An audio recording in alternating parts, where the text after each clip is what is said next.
Hello again, folks, and thank you for viewing our video. This is Thury the Hobo Guy Johnson, bringing you another little project today. Today we'll be putting an in-dash USB power port with a voltage gauge in my 2006 Ford F350 4x4. Now the reason I decided that to do this project is I'm just getting too many gadgets that I want to plug in, and right now I have the cigarette lighter doohickeys for power that they're always shaking loose and they just look terrible. So to clean it up, I chose a dual USB port that supplies 2.1 amps per port, and because I have no in-dash volt gauge, I took care of that problem too. Once it was flush mounted in the dash, it looks great, and I could have more, as Carlin called it, stuff. I suppose if I had enough stuff, like the tablet I have in there with the Torque Pro gauges on it, I can just buy a bigger truck and add more stuff, and well, then buy a bigger truck and add more stuff, and just like Carlin said. But I digress. With care, this was a fairly simple installation, and in my case it was made easier due to the placement of a glow shift gauge right next to where I wanted to put this gauge. I put the glow shift gauge in a couple of months ago. I knew that I had added a power and a ground wire directly behind where I wanted to put the USB ports, and so by pulling out the small square panel that the glow shift gauge is mounted to and removing the fuse panel cover, I could get a view in there and see that there was no problem with where I wanted to install it. The only wires back there were the wires that I had put in for the glow shift gauge. Directly below where I wanted to drill the holes was a steel dash support. It was out of the way far enough that I had plenty of room to go in there and do the job. But before I began laying out a template for the cut, I measured and examined the USB port / gauge that I wanted to install, and I noticed a potential problem.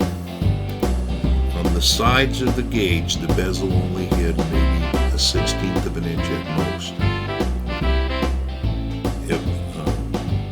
The top and bottom wasn't going to be a problem. I had 3/16 to a 1/4 inch top and bottom. Well, if I was to mess up this cut, then I'd have an ugly hole in the dash to deal with forever. So I needed an 1.5 by 7/8 cutout, and so I laid that out on blue painter's tape and with a Sharpie, fine point Sharpie. And then I put that on the dash where I wanted the cutout to be, and I traced the inside of that line with a single edge razor blade. And by keeping it on the inside of the line, I knew I was making my guide marks intentionally smaller than what I was going to need. So then I dusted off an old trick that I used to use when I was putting cassette stereos in cars years ago, and I began my cutouts by drilling holes. Now there's two things to really remember here. First is the corner holes are the most important. You really want to get them placed exact.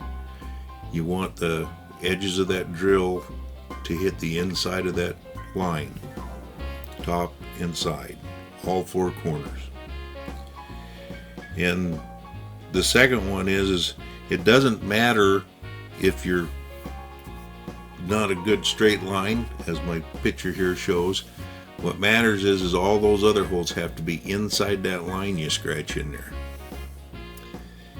The reason we're doing this is we're going to use those holes as a guide for a Dremel tool, and I used a cutoff wheel, and that way the Dremel tool wasn't skipping around.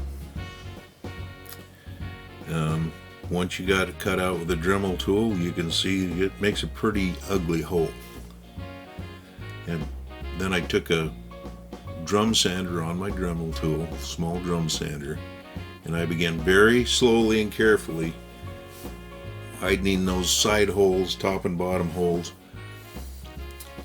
I would place the device to see if it would fit, pull it out, do a little more sanding, place it back in there, see the fit, pull it out. Did that a number of times. When I finally got it to where it would slide in there and it was a good tight fit,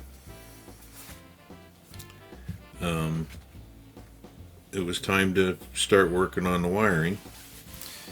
And luckily I'd put that gauge in, so I knew where the ground was going to go, and I knew where I was going to put my power. Like I say, there's a steel dash support directly where the hole was. I used 16 gauge wire. Simply drop the wire down through there, and there are two grounding terminal screws in that steel support. So I just loosened one of them and put the ground on there. Now the terminal lug that was just a little too small to go on that screw, so I just took a pair of dikes and I split the end of it through a little, and it made it go fit nice and tight on that grounding screw, and went right on.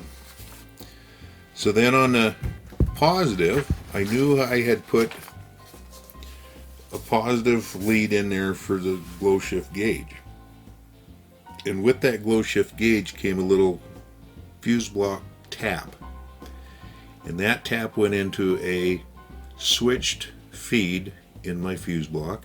You pull a fuse out of that switched feed, put the little tap in there, put your fuse back in for that, and you add a fuse for your device. And I have 5 amp fuse in there for the glow shift gauge, which should be plenty too for the USB ports. Now I used a Scotch lock to tap into that wire, and when I use a Scotch lock like that, I'll tape that. I also taped my terminal ends. I didn't solder them this time, so we taped the terminal ends, and that's pretty much it. Once I turned the key on and tested, I knew I had a good solid connection. The gauge lit up, the USB ports worked. Then I went ahead and pushed the device into the hole completely.